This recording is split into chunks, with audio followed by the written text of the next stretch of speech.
My girlfriend said stop using my trauma and told everyone I abuse her, then asked me not to embarrass her when they confronted me about it. I need to share this because my head is still spinning, and I cannot make sense of what just happened. I am shaking as I type this and haven't slept in 36 hours. Sarah, 27, has been my girlfriend for 3 years since we graduated university together. She moved in with me in my inherited 2-bedroom flat in London, and I have been covering most of our living expenses because she had crushing student debt, and I genuinely wanted to support the woman I love. Her background was heartbreaking. She had told me about years of abuse from her father, being kicked out and homeless as a teenager, sleeping rough in train stations and under bridges. She only moved back home when her mother finally got the courage to divorce her abuser. These stories made me want to protect her and give her the stability she had never had. Living together had been absolutely perfect until last night. We never fought about anything. Same taste in Netflix shows, both naturally tidy. Never any drama about chores or bills. I thought we were building something real together. Maybe even heading toward engagement. Last night we went to this gorgeous upscale restaurant in Covent Garden to celebrate what should have been the best month of Sarah's life. She had achieved 3 massive milestones, finally paid off the last of her crushing student loans, gotten promoted to senior curator at the prestigious gallery where she works, and passed her driving test after years of being too anxious to even try. I was bursting with pride for her. The celebration group was me, Sarah, 4 of her work colleagues I had heard about but barely met, and Emma and Tom, who have been our friends since first year at uni. The whole evening started perfectly. Everyone was in such good spirits, ordering champagne, taking photos, genuinely celebrating Sarah's success. That is when I apparently destroyed everything. I had spent weeks planning this surprise. Inside was £800 cash, enough for a decent down payment on her first car, something she had been dreaming about for years. When she opened it, she immediately started crying happy tears.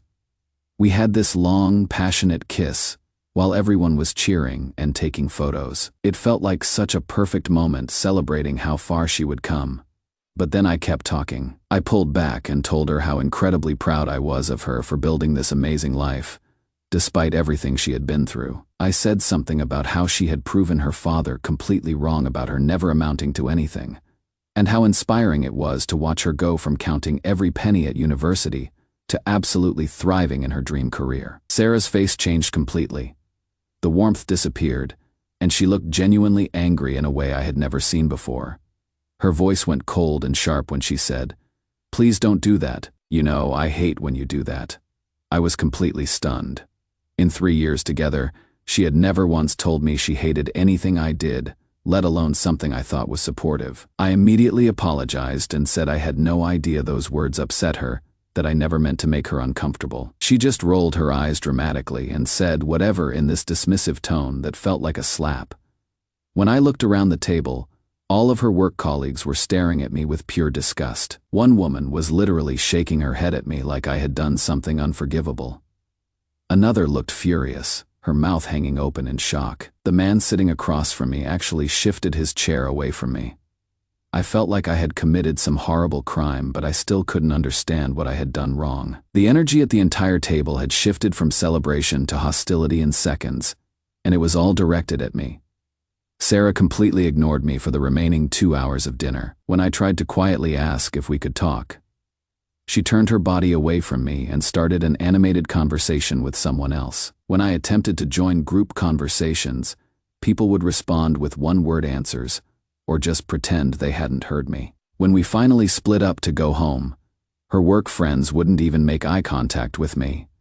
One of them said, "Take care, Sarah," in this pointed way that felt like they were rescuing her from me. I tried talking to her during the taxi ride home, but Sarah just stared out the window in silence. When we got to our flat, she went straight to the bedroom and locked the door behind her. I have been sleeping on the sofa, and haven't slept all night, replaying every conversation we have ever had, trying to figure out where I crossed this invisible line. I thought I was being supportive and celebrating her achievements, was mentioning her past inappropriate in front of colleagues. Did the money make her feel patronized? Did I somehow trigger traumatic memories she didn't want shared publicly?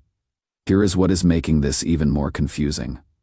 Her colleagues have been texting me non-stop since we got home. The messages started around midnight and haven't stopped. They are calling me disgusting, manipulative, and abusive. One said I was vile for using her trauma against her in public. Another accused me of psychological manipulation and said they had never seen anything so cruel. I am terrified she is going to want to break up with me. She is the most important person in my life, and I cannot bear the thought of losing her over something I apparently did wrong without even realizing it. But I also cannot shake the feeling that her reaction was completely disproportionate to anything I actually said. What did I do wrong? How do I fix this? I feel like I am losing my mind trying to understand what happened. Edit. Thank you for the responses so far. Some are saying I didn't do anything wrong, but others are pointing out I might have embarrassed her by bringing up personal details in front of work colleagues. I really hope we can sort this out when she wakes up. Edit 2. A few people are asking about the exact wording I used. I am trying to remember precisely, but I was emotional, and it is a bit of a blur. I definitely mentioned her journey and being proud of how far she has come, and something about proving people wrong. Maybe that was too personal for a work setting. Update 1. I am somehow even more confused than I was last night. And that is saying something. I heard Sarah making coffee around 7 this morning, so I went to the kitchen, hoping we could finally talk.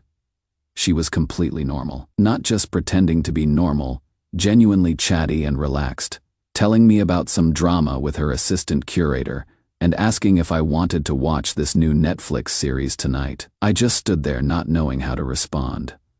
The cognitive dissonance was overwhelming.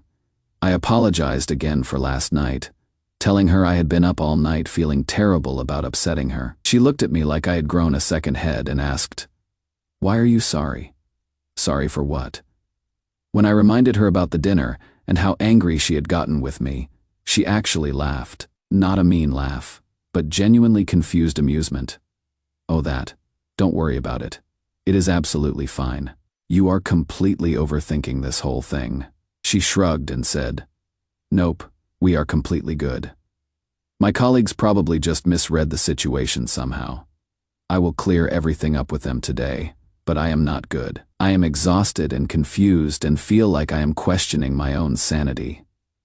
She was genuinely upset last night. I didn't imagine that anger or the way she locked me out of our bedroom. Her friends treated me like I had committed assault. She just waved her hand dismissively and said they probably got the wrong impression and she had sorted out at work. But something feels really wrong about this entire situation. The way she reacted last night was so unlike her, so intense and immediate. And why would an entire table of colleagues misunderstand the same situation in the same way if it was really just a miscommunication? Part of me wants to just accept that she says we are fine and move on. But my gut is telling me there is something much bigger going on here that I don't understand yet. I am going to try to get some sleep before I collapse. But we are definitely having a proper conversation about this when she gets home from work tonight. Edit. People are asking if Sarah has a history of gaslighting behavior. Looking back now with fresh eyes, there have been a few times where she has insisted conversations went differently than I remembered. But I always assumed I was mistaken. Now, I am not so sure. Edit 2. Someone suggested I talk to Emma and Tom about what they witnessed last night. Good idea. I am going to call them later to get their perspective on what actually happened. Update 2 this morning. I called Emma, one of our university friends who was at dinner. She confirmed everything I remembered: Sarah's anger, the hostile atmosphere, my normal behavior. But then Emma said something chilling. "You know what is weird? Tom also gave Sarah money and said similar things about being proud of her achievements. So did I. None of us got that reaction." Emma suggested calling Rebecca, Sarah's colleague, to clear the air. Rebecca agreed to come over but arrived looking at me like I was dirt. When I explained that Sarah said everything was fine, Rebecca laughed coldly. "You cannot just pretend everything's normal now that you have been publicly exposed." Then she showed us her phone. Dozens of text messages from Sarah describing months of supposed abuse. According to these texts, I regularly had violent outbursts, where I would scream at her for hours, controlled her finances to keep her dependent, and threatened to kick her out if she upset me. The messages described how I isolated her from making friends at work, because I was jealous of her success. The worst message described how I had ruined Sarah's 21st birthday party at university by having a jealous meltdown and forbidding her from celebrating with friends. Emma and Tom stared in shock. They were both at that party. I had spent over £500 organizing the 1920s themed celebration Sarah had dreamed about. As we systematically debunked message after message with evidence, Rebecca's anger transformed into horror. According to Sarah's stories, I was a controlling boyfriend who put on a caring act while emotionally abusing my vulnerable girlfriend behind closed doors. I couldn't stop crying. 3 years of relationship, planning a future together, and she had been systematically destroying my reputation while I supported her financially. When Sarah came home that evening, she cheerfully asked about dinner plans. The cognitive dissonance was staggering. Emma confronted her about the text messages. Sarah tried claiming it was all misunderstandings and work jokes, but when pressed about specific lies, she broke down. Through tears, she admitted it was a stupid story that got out of control. I told her we were done. She begged me not to throw away our relationship over something meaningless. That attitude, that destroying my reputation was meaningless, made me see red. In that moment, I realized I needed to know if anything she had told me was real. All those stories about her abusive father and being homeless as a teenager, were they even true? I told her to call her mother, right now. Sarah panicked like I had never seen. Emma caught on and asked directly, "Did your father actually abuse you? Were you really homeless?" Sarah cracked completely. She admitted she had embellished her background. Her parents divorced amicably. Her father moved to Australia for career opportunities and still sends money for visits she never takes. She was never homeless, never abused. The vulnerable girl I had fallen in love with was entirely fictional. I called her mother later to verify. Her mum was lovely and confused about why I was asking about abuse that never happened. Her father still hopes to rebuild their relationship. I told Sarah she had until the weekend to move out. On her last day, she offered to return the car money, but I told her to spend it on therapy instead. When she tried to kiss me goodbye, I stepped back and told her this was the last time we would ever speak. I felt nothing but relief. Edit. Thank you so much for the overwhelming support on my previous posts. Multiple people have DM'd me with similar stories, and it is both heartbreaking and validating to know I am not alone in experiencing this type of manipulation. Edit 2. To everyone asking about legal action.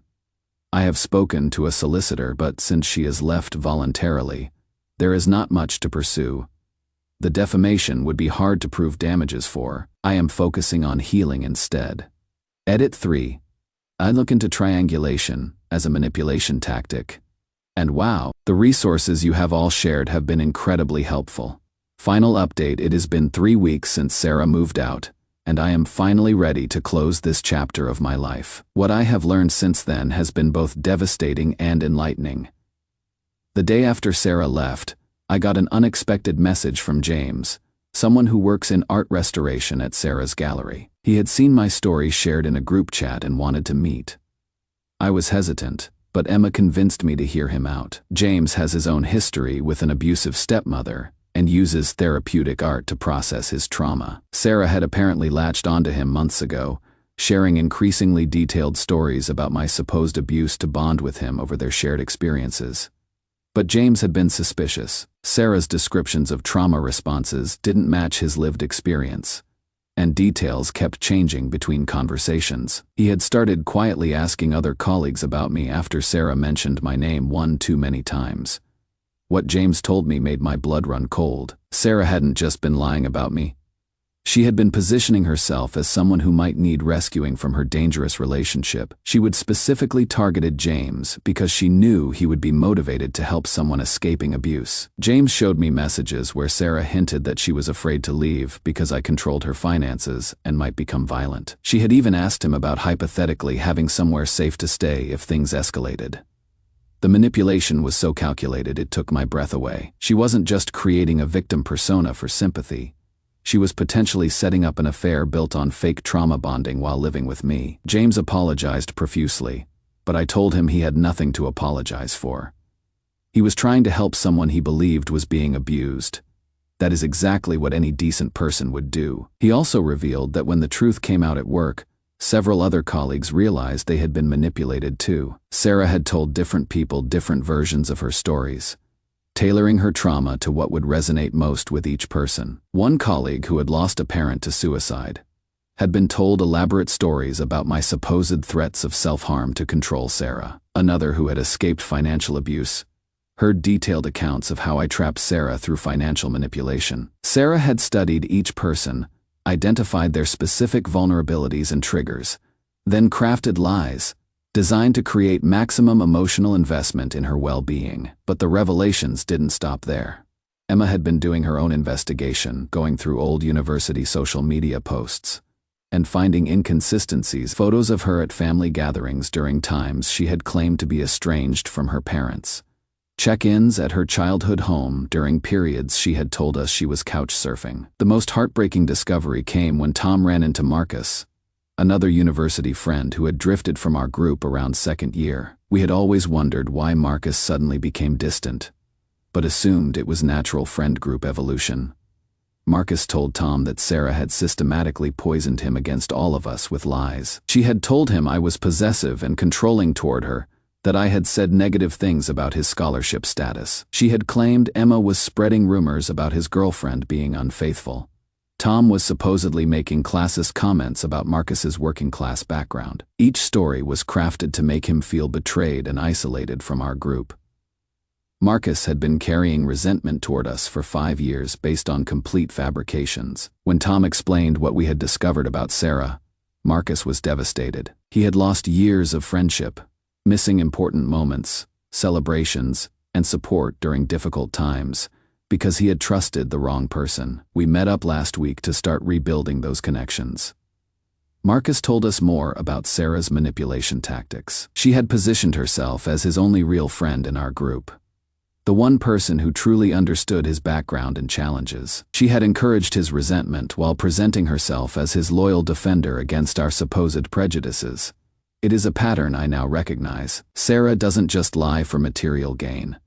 She lies to control relationships and social dynamics. She positions herself as the trusted confidant who knows the real truth about people, then uses that position to manipulate how others see each other. Looking back with this new understanding, I can see how she was probably doing this to me too, just more subtly. All those times she would mention drama with colleagues, or tell me about how other people had misunderstood situations. I wonder how much of that was her laying groundwork for future manipulations. Sarah's mother came by last week to pick up some things Sarah had forgotten. We ended up having coffee and a long conversation that filled in more pieces of this puzzle. Apparently, Sarah's manipulation goes back to childhood. Her mother mentioned that Sarah had always been prone to embellishing stories, even as a young child. She would come home from school with elaborate tales about teachers being unfair or classmates bullying her, and her parents would rush to intervene, only to discover the stories were heavily distorted or completely false. Her mother had hoped it was just childhood imagination that would fade with maturity. Instead, Sarah got better at crafting believable lies and targeting adults who were less likely to fact-check her stories. The divorce hadn't just been about her father's career move to Australia. Sarah had been playing her parents against each other for years, telling each of them different stories about the other's behavior. By the time they realized what was happening, their trust in each other was so damaged that separation felt like the only option. Her father hadn't abandoned the family.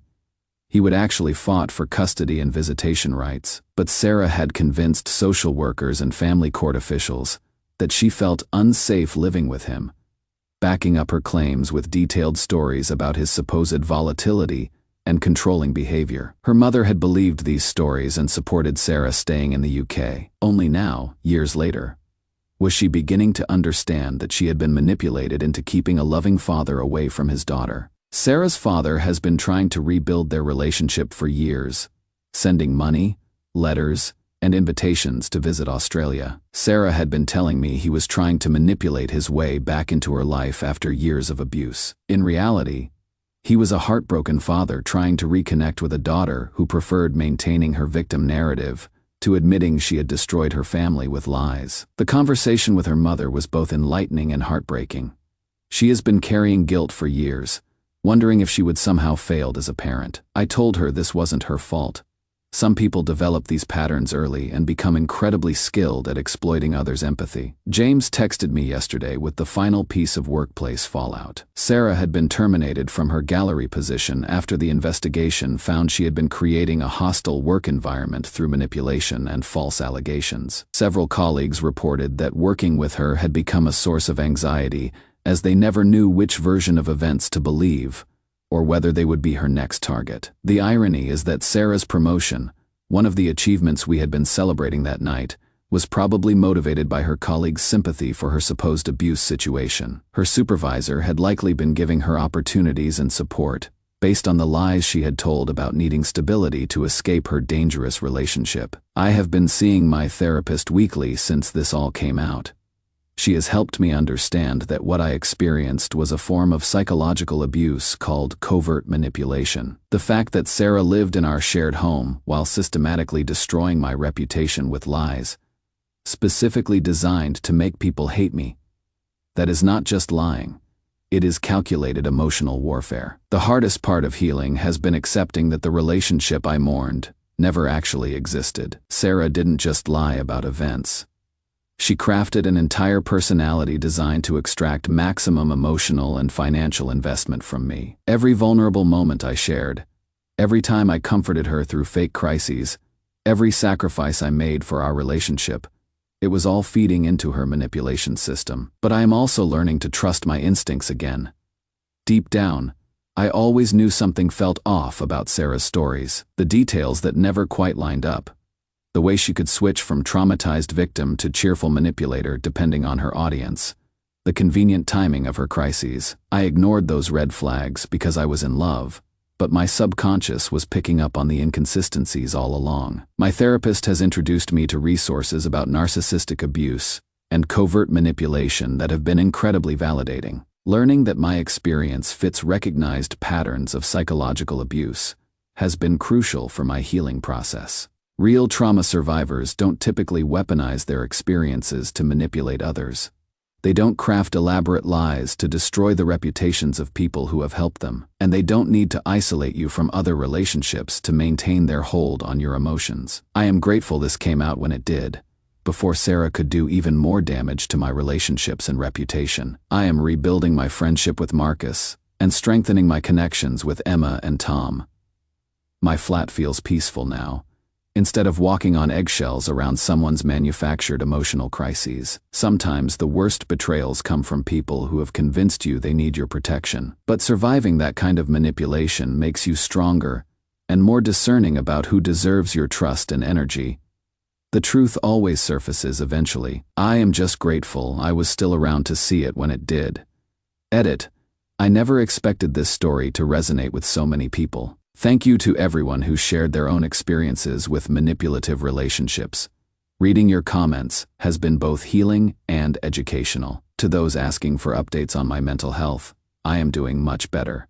Several people recommended books on narcissistic abuse, which have been incredibly validating.